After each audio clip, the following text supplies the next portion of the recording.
प्राचीन काल में जब धरती पर धर्म और अधर्म के बीच संघर्ष चल रहा था, तब एक अत्यंत गूढ़ और रहस्यमय घटना घटित हुई, जिसे समझने के लिए हमें देवी गंगा और राजा शांतनु की कथा को गहराई से जानना होगा, जो महाभारत के महान ग्रंथ में वर्णित है। इस कथा के अनुसार आकाश में विचरण करने वाले 8 वसु प्राचीन देवता, जिन्हें प्रकृति के तत्वों के रूप में जाना जाता है, एक बार मेरु पर्वत पर विचरण करते हुए महर्षि वशिष्ठ के आश्रम पहुंचे, जहां उन्होंने देखा कि वहां एक अत्यंत सुंदर और दिव्य गाय नंदिनी रहती है, जो कामधेनु की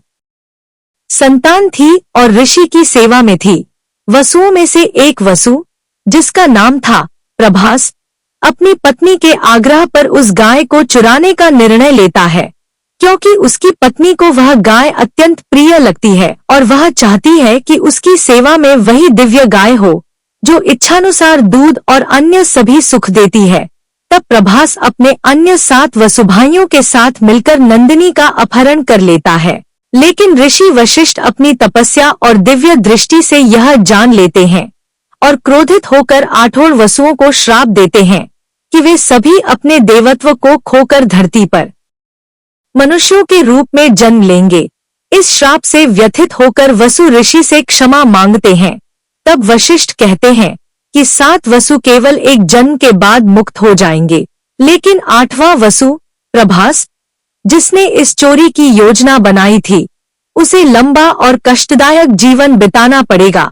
ताकि वह अपने कर्मों का फल भोग सके। इसी श्राप से बचने के लिए वसुओं ने गंगा देवी से प्रार्थना की कि वह धरती पर उनकी मां बने और जन्म लेते ही उन्हें मुक्ति प्रदान करें,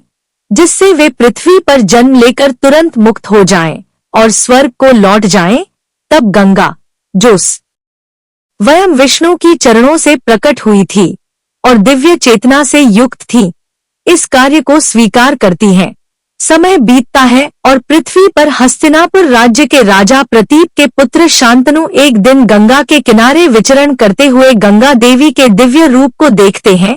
और उस सौंदर्य से मोहित होकर उनसे विवाह का प्रस्ताव रखते हैं। गंगा एक शर्त रखती है कि राजा उन्हें कभी कोई प्रश्न नहीं पूछेंगे और न उनके किसी कार्य में हस्तक्षेप करेंगे, अन्यथा वह उन्हें छोड़ देंगी। शांतनु प्रेमवश यह शर्त स्वीकार कर लेते हैं और उनका विवाह हो जाता है। इसके बाद गंगा एक एक करके 7 पुत्रों को जन्म देती हैं और जन्म लेते ही उन्हें नदी में विसर्जित कर देती हैं। शांतनु यह दृश्य देखकर बहुत पीड़ा अनुभव करते हैं, किंतु शर्त के कारण चुप रहते हैं। वे नहीं जानते थे कि गंगा इन बच्चों को मार नहीं रही,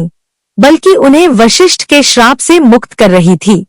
क्योंकि वे वही 7 वसु थे जिनकी मुक्ति के लिए यह योजना रची गई थी। जब 8वें पुत्र का जन्म होता है और गंगा भी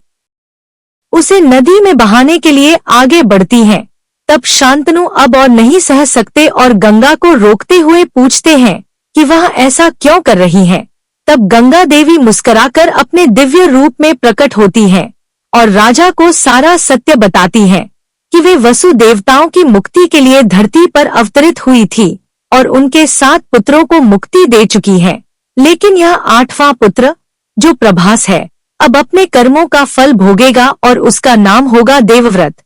जिसे आगे चलकर भीष्म के नाम से जाना जाएगा, जो महाभारत के प्रमुख पात्रों में से एक होंगे और अपनी प्रतिज्ञा, धर्म, त्याग और बलिदान के लिए युगों तक पूजे जाएंगे। इसके बाद गंगा अपने पुत्र को लेकर चली जाती है और उसे स्वर्गीय विद्याओं, शस्त्रों, वेदों, पुराणों, नीति और धर्म की गहन शिक्षा देती है। फिर कई वर्षों बाद जब देवव्रत पूर्ण रूप से योग्य और विद्वान हो जाता है, तब गंगा उसे शांतनु को लौटा देती है और स्वयं अंतर्धान हो जाती है। इस प्रकार गंगा द्वारा अपने 7 पुत्रों को मारने की यह कथा केवल एक करुण दृश्य नहीं, बल्कि एक उच्चतर उद्देश्य और दिव्य योजना का भाग थी, जिसमें धरती पर जन्म लेकर देवताओं को उनके श्राप से मुक्ति दिलाने का महान कार्य संपन्न हुआ। और इसी आधार पर गंगा की ममता, त्याग और दिव्यता को समझा जा सकता है, जो एक सामान्य मां की तरह नहीं, बल्कि एक ऐसी सृष्टि शक्ति के रूप में कार्य करती है, जो संपूर्ण लोक कल्याण के लिए कठोर निर्णय भी ले सकती है। भले ही वह संसार की दृष्टि में निर्ममता प्रतीत हो, किंतु वास्तव में वह परम दया और करुणा की चरम अभिव्यक्ति होती है, क्योंकि गंगा न केवल जल की देवी है, बल्कि मोक्ष की अधिष्ठात्री भी है, जिनके स्पर्श मात्र से जीवों को पापों से मुक्ति मिलती है, और उनके द्वारा अपने 7 पुत्रों को मारना वस्तुतः उन्हें मोक्ष देना था। इसीलिए यह कथा हमें केवल एक घटना नहीं सिखाती, बल्कि यह जीवन, कर्म, पुनर्जन्म और मुक्ति जैसे गूढ़ तत्वों को सहज रूप में प्रकट करती है, जिसमें एक दिव्य माँ अपने पुत्रों को सांसारिक बंधनों से मुक्त करने हेतु स्वयं कष्ट सहती है और अंततः एक ऐसे पुत्र को जन्म देती है जो इतिहास में अमर हो जाता है।